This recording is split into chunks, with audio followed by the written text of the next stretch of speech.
नमस्कार साथियों, स्वागत है आप सभी का एक नए प्रैक्टिस सेट में। इसमें हमने 30 MCQ टाइप क्वेश्चन लिए हैं जो परीक्षा की दृष्टि से बहुत ही महत्वपूर्ण होने वाले हैं। तो देखते हैं पहला प्रश्न। अगर आपने चैनल को सब्सक्राइब नहीं किया तो चैनल को सब्सक्राइब कर लीजिए। आधुनिक मनोविज्ञान के जनक माने जाते हैं, तो आधुनिक मनोविज्ञान के जनक हैं विलियम जेम्स। प्रश्न नंबर 2, E.L. थॉर्नडाइक ने अपना प्रयोग किस पर किया? तो थॉर्नडाइक ने अपना प्रयोग किया है बिल्ली पर, पावलोव ने प्रयोग किया है कुत्ते पर, स्किनर ने चूहे पर और कोहलर ने चिंपैंजी पर। पियाजे के अनुसार संज्ञानात्मक विकास की कितनी अवस्थाएं हैं? तो पियाजे के अनुसार संज्ञानात्मक विकास की 4 अवस्थाएं हैं। डिसलेक्सिया किससे संबंधित विकार है? तो डिसलेक्सिया पठन विकार होता है। सामाजिक सांस्कृतिक विकास का सिद्धांत किसने दिया? सामाजिक सांस्कृतिक विकास का सिद्धांत दिया वाइगोत्स्की ने। बुद्धि का द्विकारक सिद्धांत किसने दिया, यानी कि 2 फैक्टर थ्योरी? स्पीयरमैन ने। बी आंसर सही होता है हमारा। अगर त्रिकारक सिद्धांत पूछा जाए तब भी आंसर होता है स्पीयरमैन। कोलबर्ग का सिद्धांत किस विकास से संबंधित है? कोलबर्ग का सिद्धांत नैतिक विकास से संबंधित है। किशोरावस्था तनाव और तूफान की अवस्था है, किसने कहा है? तो ये कहा है स्टैनले हॉल ने। मनोविश्लेषणवाद के जनक कौन है? तो सिगमंड फ्राइड हैं मनोविश्लेषणवाद के जनक।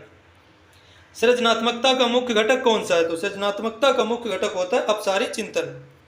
प्रोजेक्ट विधि के प्रतिपादक कौन है? तो किलपैट्रिक हैं प्रोजेक्ट विधि के प्रतिपादक। सूक्ष्म शिक्षण की अवधि कितनी होती है? तो सूक्ष्म शिक्षण यानी कि माइक्रो टीचिंग की अवधि होती है 36 मिनट। इसमें 5 चरण होते हैं। पहला चरण 6 मिनट, दूसरा 6 मिनट, तीसरा 12 मिनट, चौथा 6 मिनट, पांचवा 6 मिनट, कुल 36 मिनट होते हैं। बुद्धि लब्धि का सही सूत्र क्या है? तो बुद्धि लब्धि का सही सूत्र है MA/CA × 100। एनसीएफ 2005 का मुख्य नारा क्या था? तो बिना बोझ के सीखना या बिना बोझ के शिक्षा, एनसीएफ 2005 का नारा था। RT 2009 पूरे भारत में कब लागू हुआ? तो 1 अप्रैल 2010 को पूरे भारत में लागू हुआ, बन गया था 2009 में ये।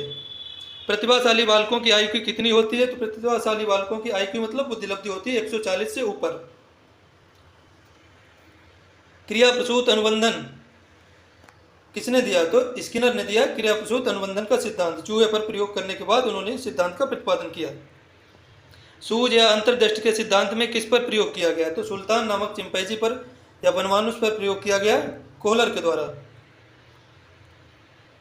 संवेगों की कुल संख्या मैकडूगल ने कितनी बताई? तो संवेगों की मैकडूगल ने संख्या बताई 14। सी आंसर सही होता है हमारा। बालक एक पुस्तक के समान है, किसने कहा? तो बालक एक पुस्तक के समान है कहा था रूसो ने। पूरा कथन है कि बालक एक पुस्तक के समान है शिक्षक को जिसका अधोपांत अध्ययन करना है। शिक्षा मनुष्य की अंतर्निहित पूर्णता की अभिव्यक्ति है, किसने कहा था? तो ये कहा था स्वामी विवेकानंद जी ने। शिक्षा मनुष्य की अंतर्निहित पूर्णता की अभिव्यक्ति है। बहुत ही इंपॉर्टेंट परिभाषा है। भारतीय मनोवैज्ञानिक या दार्शनिकों की परिभाषाओं पर प्रश्न एक या दो बन ही जाते हैं। जैसे रविन्द्रनाथ टैगोर की परिभाषा हो गई, महात्मा गांधी ने क्या कहा था, स्वामी विवेकानंद ने क्या कहा, स्वामी दयानंद ने एक परिभाषा दी है, तो इनमें से एक परिभाषा आ सकती है। विकास की दिशा होती है, विकास की दिशा किधर होती है? तो सिर से पैर की ओर, इसको अंग्रेजी में कहते हैं सिफेलोकैडल या फिर हिंदी में शीर्ष पदाभिमुख। किंडरगार्टन विधि के प्रतिपादक कौन है या जनक कौन है? तो किंडरगार्टन विधि के जनक है फ्रॉबेल। अधिगम का अन्वेषण सिद्धांत किसने दिया? तो अधिगम का अन्वेषण सिद्धांत दिया ब्रूनर। इनका पूरा नाम है जेरोम ब्रूनर। मानसिक आयु का प्रत्यय किसने दिया? तो मानसिक आयु का प्रत्यय दिया अल्फ्रेड बिने ने। कोहलर कहाँ के मनोवैज्ञानिक थे? तो कोहलर जर्मनी के मनोवैज्ञानिक थे। ये गेस्टाल्टवाद से थे। गेस्टाल्टवाद में 4 मनोवैज्ञानिक आते हैं, कोहलर, कोपका, बर्जमर और कुर्ट लेविन। ये जर्मनी के थे।